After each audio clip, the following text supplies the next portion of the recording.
Ladies and gentlemen, welcome once again to Asian Vision Dialogue. With me, Srenu, the host of our program. Today, I am very pleased to be joined by Dr. Wren.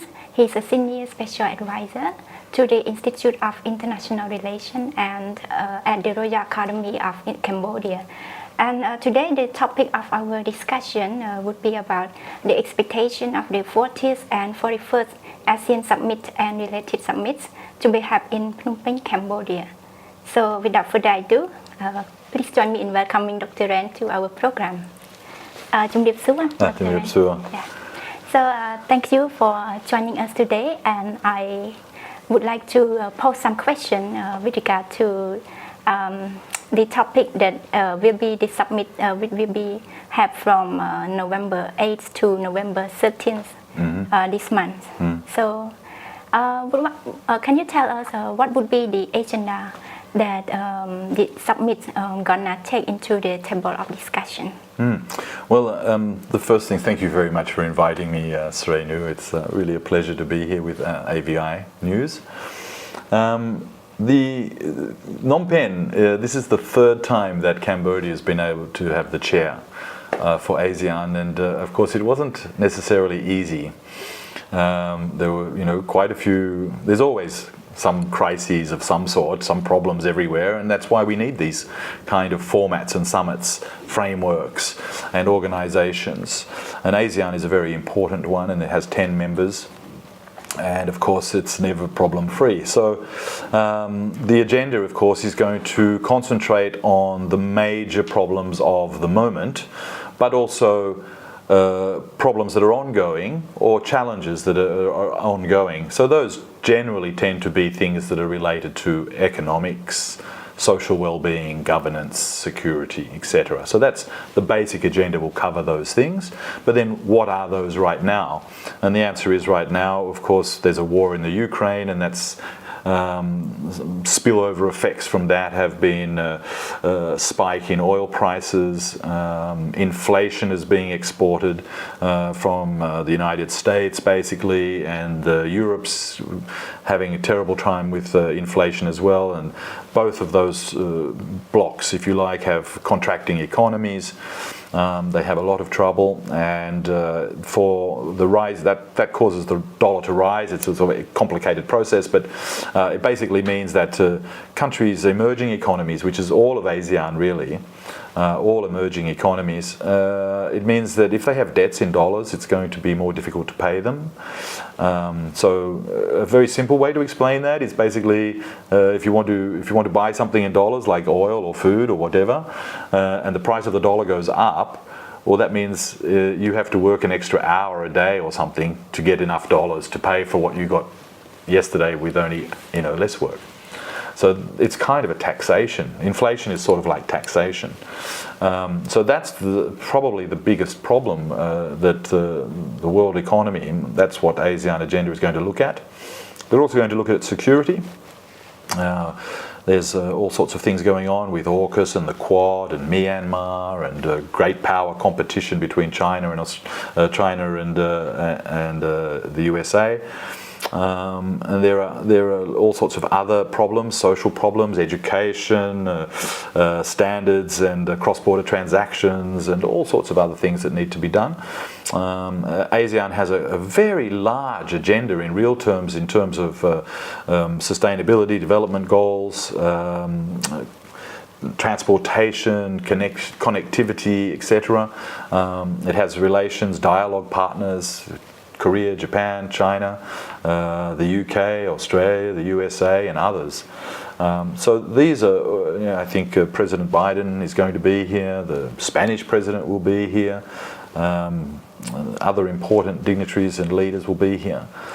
So it's a very important role, and I think the ASEAN chair's done quite well actually so far, considering that there's been all of that and we're just out of COVID, or still in COVID, sort of. I'm not quite sure if it's how long that's going to go for, but it seems to be under control now relatively. Everybody's opened up in a real way. So those are the things that are going to be on the agenda. Well, we talk about the another issue which related to the Taiwan Strait, we can see that the intensification of the issue would make it such a difficult kind of environment for the East Asia Summit to discuss kind of their negotiation. So what do you think that ASEAN would approach such a hot issue? Well, I think ASEAN's approach is always the approach towards peace, cooperation, conciliation.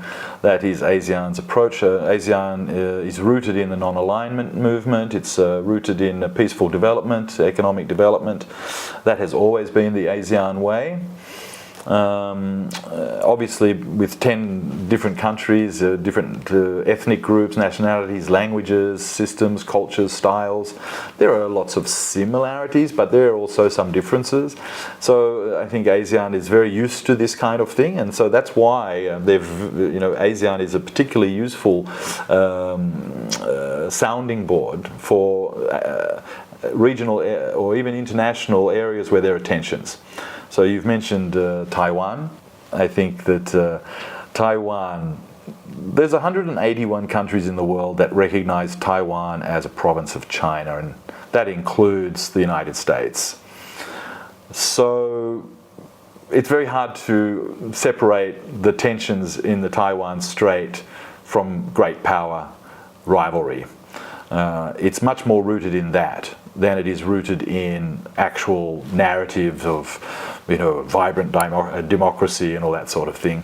That is an ongoing thing. It seems that the Americans are slowly but surely walking back their agreement on Taiwan that was made in 1972 in the 3 communiques, the Shanghai communique.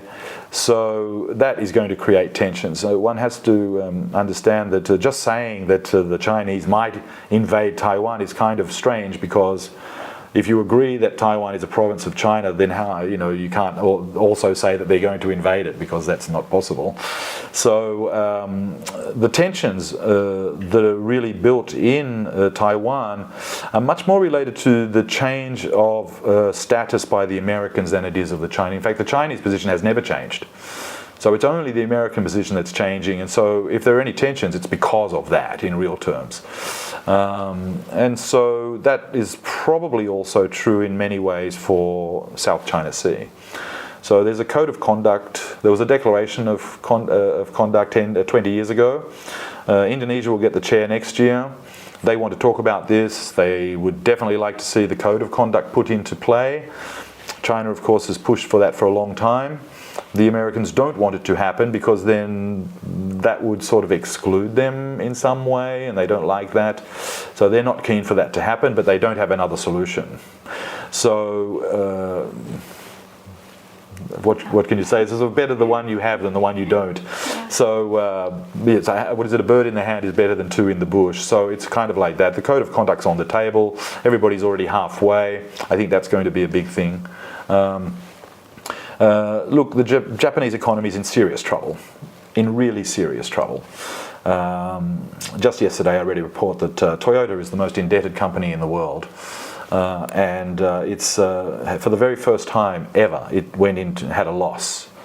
Now that's a very large it's the largest motor company in the world. So that gives you an idea of what's happening in Japan. So there's real risks about what's going to happen economically in East Asia. The South Koreans have just had to intervene to prop up their currency. The Japanese have been selling treasuries, US treasuries, to prop up their currency. This is going to cause ripple effects in the US, and then that's going to ripple back into ASEAN and East Asia. So at this time, I would say that ASEAN and China's relationship as each other's largest trading partners is the stability factor. That's the stability factor. And as long as ASEAN and China are working together, I think the Koreans will come along, the Japanese. At the end of the day, they don't want their economy to collapse. The Americans don't like any of this, but I don't see that they have much power. And Joseph Biden is probably going to lose the lower house in the elections in a few days. So when he arrives for the ASEAN Summit, East Asia Summit, he's going to arrive with a lot less power. He's going to be what they call a lame duck. So he's only walking on one leg, basically. So I think ASEAN has a a more important role to play in this position, and that's very good because ultimately that's ASEAN security as well. Well, that's very insightful, Dr. Wren. So we move on to another important participation of the U.S. President, Mr. Joe Biden. So he's gonna join the summit, and he appointing Harris to join the APEC in Thailand. So this has drawn more attention to the public. So from your perspective, is that kinds of the U.S. have put more emphasis on the ASEAN engagement in this regard? Yes, I think that's true. There's definitely a much greater emphasis in the US administration towards ASEAN. The Americans have put forward what they call the Indo-Pacific Economic Framework. So APEC kind of works in that, and remember that APEC is in the American conception of the world at the moment. Asia Pacific is not a big thing; it's Indo-Pacific, and ASEAN is central to that. So ASEAN centrality, but I would posit that that actually what the US is concentration of US efforts in ASEAN is more about US centrality in ASEAN than it is about ASEAN centrality. What the US is trying to do actually is give itself a central position inside ASEAN, and that cannot be successful because it goes against what ASEAN stands for. ASEAN's idea, its inception, its very foundations, to stop great power rivalry becoming internalized inside the ASEAN 10 or Southeast Asia. And so I think the American efforts are going to fail. The Americans are also up against a very tight timeline. Now, Biden, as I said earlier, Biden is going to arrive just after the midterm elections in the United States. It's very likely that he'll lose some power. So he will come slightly weakened, what they call a lame duck, and that won't, everybody will know that, and so they'll realize that it's going to be very hard to pass budgets, it's going to be very hard to do anything.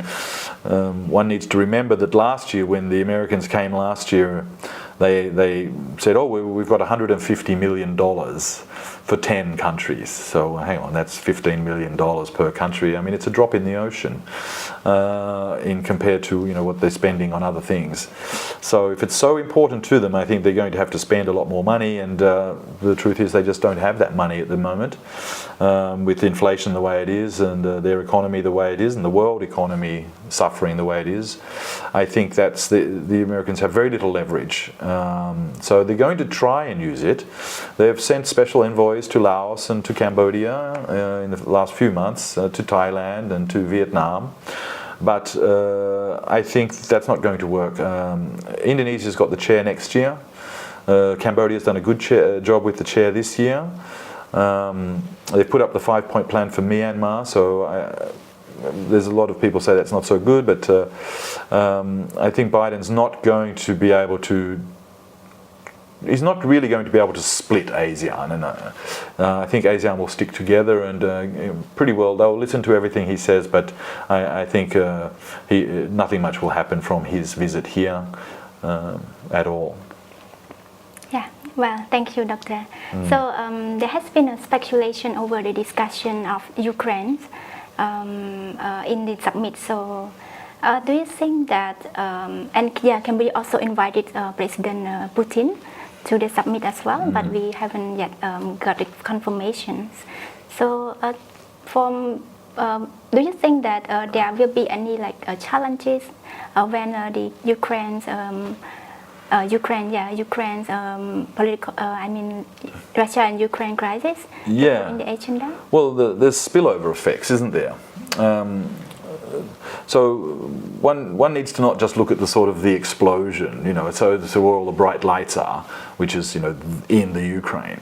It's all the spillover effects, and the greatest spillover effect, of course, has been that the Ukraine Europe and the US are paying a really high price for the extension of NATO. And the Russians had told them so many times that was a red line. couldn't possibly do that, and if they were to do that, Russia would have to defend itself, and that's what it's done. So now they've pumped more than $1 trillion into the Ukraine, and so that meant they've had to print more money, borrow more money, and that's extended inflation all over the world. There was already problems inside their economies. So this has just accentuated that, plus COVID. Those are what you call spillover effects. And yes, look, ASEAN, the World Bank says that ASEAN is still going to grow next year, possibly at 5%, and that's great, right? But it's not every country evenly. Some will be more and some will be less. Myanmar probably not at all. It's going to be difficult. It's going to have to be readjustments. So those spillover effects are important, and part of the ASEAN summit will be to look at that, and also the G20. We talked about Putin and Biden. They'll be together, and so will Xi Jinping. They will be there together in Indonesia, yes. In Bali. Yes. So that's also very important. And G20 is economic, so they can really do something. And I think the Brazilians got a new president, Lula, or the old president's and the new president. They're going to push for de-dollarization. They're going to push to try and get the Americans to stop hiking rates and to try and find a peaceful solution in the Ukraine, so these spillover effects don't have a crippling effect on emerging economies. And one has to remember, it's not just about emerging economies having to pay more debts and everything else. It changes the lives of people, the material well-being of people in Africa, in Asia, in South America, and everywhere else. It changes their material well-being. So there's going to be a big push, and I think ASEAN will be part of that, East Asia as well, and then at the G20. So the G20 is where they'll all be. Oh, right. Right. Yes.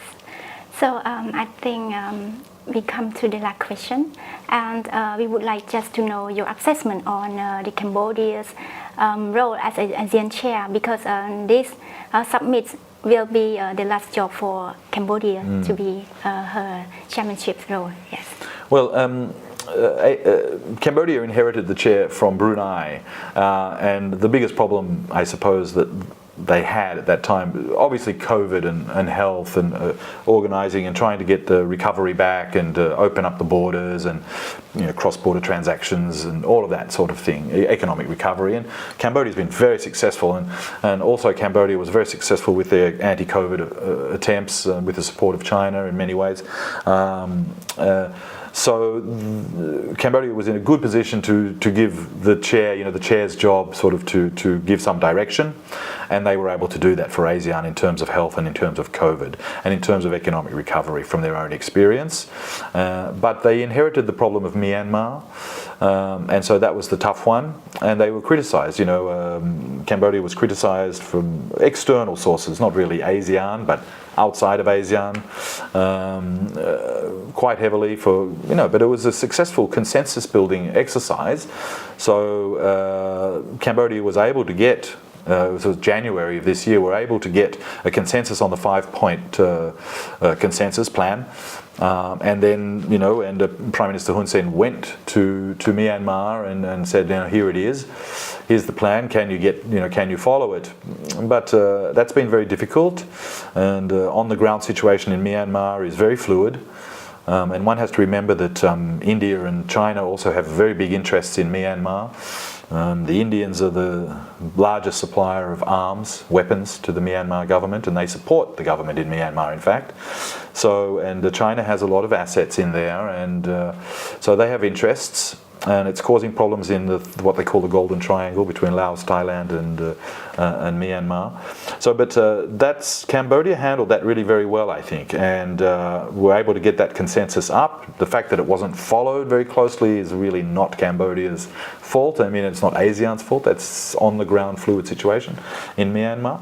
So all in all, I think Cambodia's done a great job. Health, economic recovery, getting the consensus plan through, doing it all very smoothly. And then I've been in Phnom Penh during a lot of these summits and in Siem Reap. It's all been done very, very well. There's been a lot of, it's very difficult to organise these large-scale events, and Cambodia's done a very, very good job, I have to say. And I heard somebody jokingly tell me, I wish there was a summit here every year, because all the streets are lined with flowers, and everything's been cleaned, and there's new road surfaces. And I think people would like to see more of this in Cambodia. Right. Yes, thanks so much, Dr. Wren. So I would like to express my appreciation for your insightful contribution to our program. Yes. It's my pleasure. Yes. Anytime. Look forward to having you again. Thank you so Yes. much. Ladies and gentlemen, the Asian Vision Dialogue has now come to an end. I thank you for your watching and see you next time.